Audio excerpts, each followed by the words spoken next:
Hello guys, നിരപരാധിയായ ഒരു കണ്ടക്ടറുടെ ഒരവസ്ഥ.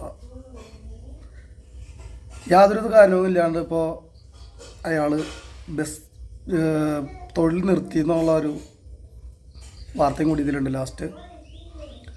അപ്പോൾ നിരപരാധിയായ ആൾക്കാർ ഒരിക്കലും ശിക്ഷിക്കപ്പെടില്ല എന്ന് കോടതി നിയമം തെറ്റ് ചെയ്യാത്ത ആൾക്കാർ കൂടെ ഉണ്ട്.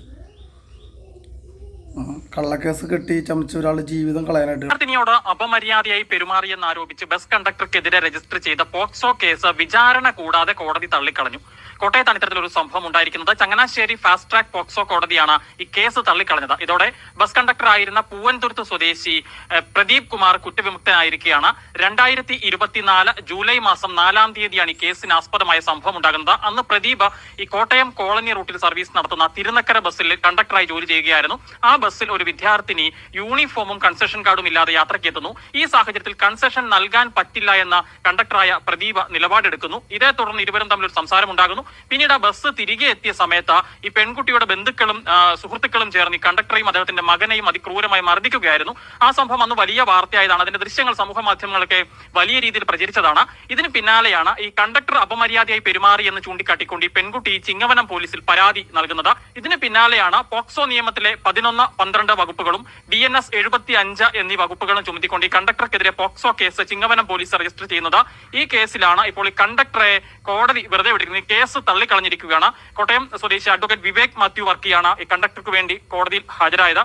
ഇപ്പോൾ വലിയൊരു ആശ്വാസം. താങ്കൾക്കെതിരെ അന്ന് രജിസ്റ്റർ ചെയ്ത പോക്സോ കേസിൽ താങ്കൾ വെറുതെ വിട്ടിരിക്കുന്നു. കോടതിയോട് തന്നെ ആദ്യം നന്ദി പറയുക. എന്നുവെച്ചാൽ നമ്മൾ നിരപരാധിയാണെന്നുള്ളത് എനിക്ക് അന്ന് ഈ സംഭവം ഉണ്ടായപ്പോൾ തന്നെ സ്റ്റേഷനിൽ പരാതിയായിട്ട് ചെന്നപ്പോഴത്തേന് അന്നത്തെ പോലീസുകാർ പറഞ്ഞു ഒരുപോലെ ഒരു പരാതി വന്നിട്ടുണ്ട്, അതുകൊണ്ട് ഈ 2 കേസ് ഒത്തുതീർക്കുന്നത് നല്ലത്, അല്ലെ നിങ്ങളകത്ത്. അപ്പോൾ ഞാൻ താങ്കളെ മർദ്ദിച്ച സംഭവത്തിൽ താങ്കൾ പരാതി നൽകിയപ്പോൾ അതിന് പിന്നാലെ എതിർ കക്ഷികൾ കൊണ്ടും താങ്കൾക്കെതിരെ പോക്സോ കേസ് വലിയായിരുന്നു. അന്നേരത്തേന് പോലീസ് സ്റ്റേഷൻ എന്നെ വിളിച്ചിട്ട് പറഞ്ഞു ഈ കേസ് ഇവിടെ കൂടി തീർക്കുന്ന നല്ലത്, അല്ലെങ്കിൽ നിങ്ങളകത്ത്. അപ്പം ഞാൻ പറഞ്ഞു ഞാൻ ചെയ്യാത്ത കുറ്റത്തിനല്ലേ, ഞാൻ അകത്ത് കിടന്നാലും എനിക്കിട്ട് ചെയ്താൽ ശിക്ഷ കിട്ടുമല്ലോ, അതുകൊണ്ട് ഏറ്റവും വരെ ഞാൻ പോകുന്നു. ഞാൻ അകത്ത് കിടന്നാൽ എനിക്ക് പ്രശ്നമില്ല എന്ന് പറഞ്ഞു. എൻ്റെ കുഞ്ഞിനിട്ടും എനിക്കിട്ടും അതുപോലെ മർദ്ദിച്ചതാണ്. അപ്പോൾ അതിനെതിരെ കേസ് ഞാൻ അത് മുന്നോട്ട് പോകുമെന്ന് തന്നെ പറഞ്ഞു.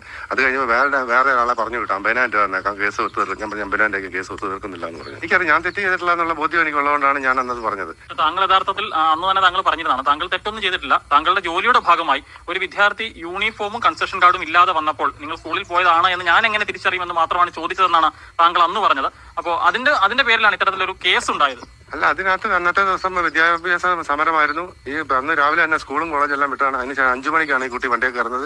വണ്ടിയെ കയറുമ്പോൾ ഒരു ജീൻസും ടീഷർട്ടും ആയിരുന്നു ഇട്ടിരുന്നത്. ഒരു ബാഗോ യൂണിഫോമോ ID കാർഡോ തിരിച്ചറിയൽ കാർഡോ ഒന്നും കയ്യിലില്ല. അപ്പം ഞാൻ ചോദിച്ചു കാർഡും ID കാർഡും ഒന്നുമില്ല, യൂണിഫോം ഇല്ല, നിങ്ങൾ സ്കൂളിൽ പോയത് ഞാൻ എങ്ങനെ തിരിച്ചറിയുന്നത് മാത്രമേ ഞാൻ ചോദിച്ചിട്ടുള്ളൂ. അത് അന്നും പറയും ഇന്നും പറയും നമ്മൾ അതിനകത്ത്. പക്ഷേ അത്രയും ചോദിച്ചെന്ന് ഞാൻ കുട്ടി എന്ന് അവരുടെ വീട്ടിൽ ചെന്ന് പറഞ്ഞാണ് ആൾക്കാരെയും കൂട്ടി പിറ്റേ ചാല് വന്നപ്പോഴത്തേന് വണ്ടി തടഞ്ഞു 10-25 പേര് വന്ന് വണ്ടി തടഞ്ഞു. 4-5 പേര് വണ്ടിക്കകത്ത് കയറി നീ എത്തി ചോദിക്കുമെന്ന് ചോദിച്ചാണ് എനിക്കിട്ട് മർദ്ദിച്ചത്. എൻ്റെ കുഞ്ഞ് ഞങ്ങൾ അന്ന് എനിക്ക് വീട്ടിൽ കറി വെക്കാനും സാരിയിലായിട്ട് പൈസയ്ക്ക് വന്നതാണ് എന്നോട് മേടിക്കാൻ. എൻ്റെ കുഞ്ഞിനിട്ടും ന്യായമായിട്ട് മർദ്ദിച്ചു. അവൻ്റെ കാര്യത്തിൽ മകനെ ശരിക്കും മർദ്ദിച്ചു. അത് ആ വിഷയത്തിനകത്ത് അന്ന് കാണാറുണ്ട്. ആ പെണ്ണാണ് എൻ്റെ കുഞ്ഞിനെ പിടിച്ചത് ആദ്യം. നമ്മൾ ആ എഴുതി പറഞ്ഞ ഇതുപോലും നമ്മളോട് മേടിച്ച മൊഴി പോലും FIR-നകത്ത് ചേർത്തിട്ടില്ല പോലീസ് ചിങ്ങവനം പോലീസ് സ്റ്റേഷനിൽ. അത് കഴിഞ്ഞ് എൻ്റെ കുഞ്ഞിനെ കൊണ്ട് ഞാൻ SP ക്ക് പരാതി കൊടുത്തു. ആ കേസ് എന്നായെന്ന് പോലും അറിയത്തില്ല. താങ്കളെ മർദ്ദിച്ച കേസ് ഇതുവരെ എങ്ങും എത്തിയിട്ടില്ല എന്നാണ് പറയുന്നത്. അതെ, അതിന് ഇന്നവരെ അതിനെപ്പറ്റി വിളിക്കുകയോ പറയുകയോ ഒന്നും ചെയ്തില്ല. അവരെ വിളിപ്പിച്ചിട്ടുണ്ടോ എന്ന് പോലും നമുക്കറിയത്തില്ല. നിലവിലും ബസ്സിൽ